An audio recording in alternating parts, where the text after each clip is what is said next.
Here we see a very common use of positioning. In this example, we are looking at a fixed width banner here using fixed positioning. Notice that the banner extends 100% the width of the browser window. When I scroll, the banner stays in place. Notice the banner has navigation and other important information that the user may need to access at any time. Another common use of positioning is to place these text boxes with a transparent background and some kind of a captioning message on top of images, as we see here.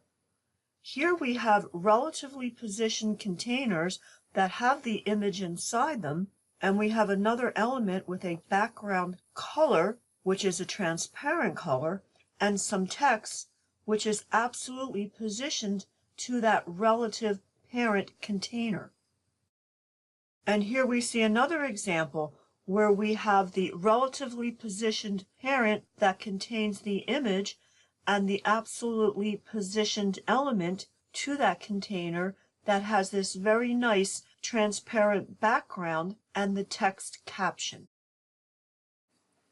So in this simple demo, I would like to show you how we can create that same effect. And this is what it would look like. Now I will take the position absolute property out of my CSS code. This is what we're starting out with. We have a div element with a class called container.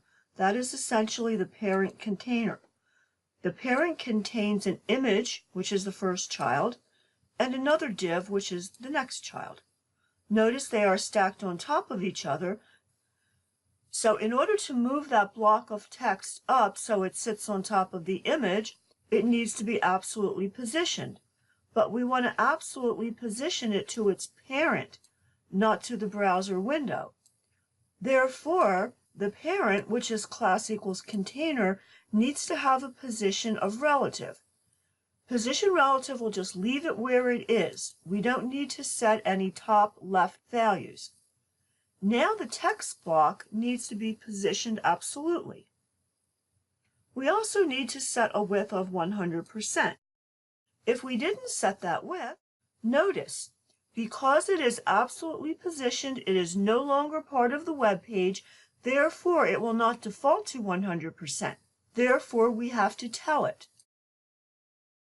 So I put my width equals 100% back and it looks beautiful. We also need to set where we want it.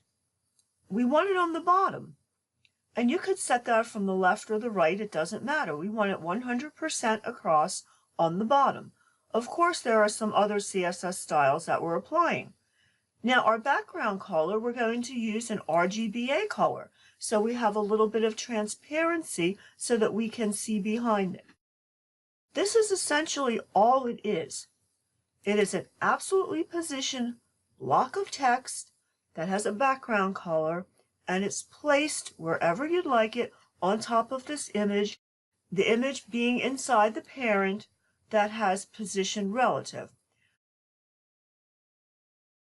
The fixed web page header also uses positioning. Here we have our banner, which would contain our navigation, as you saw earlier in this video on another web page. By applying the position fix, we can place that on top of the web page. It takes it out of the flow. Therefore, all of the content underneath it will move up because this element is no longer in the normal flow. Again, it doesn't know what the width is, so we need to put a width on it. The page scrolls, but the banner stays there because we have position fixed. If I were to set a width, now we see that it does take up the full space, but the content is still underneath it. So we need to move that content down approximately the height of that banner.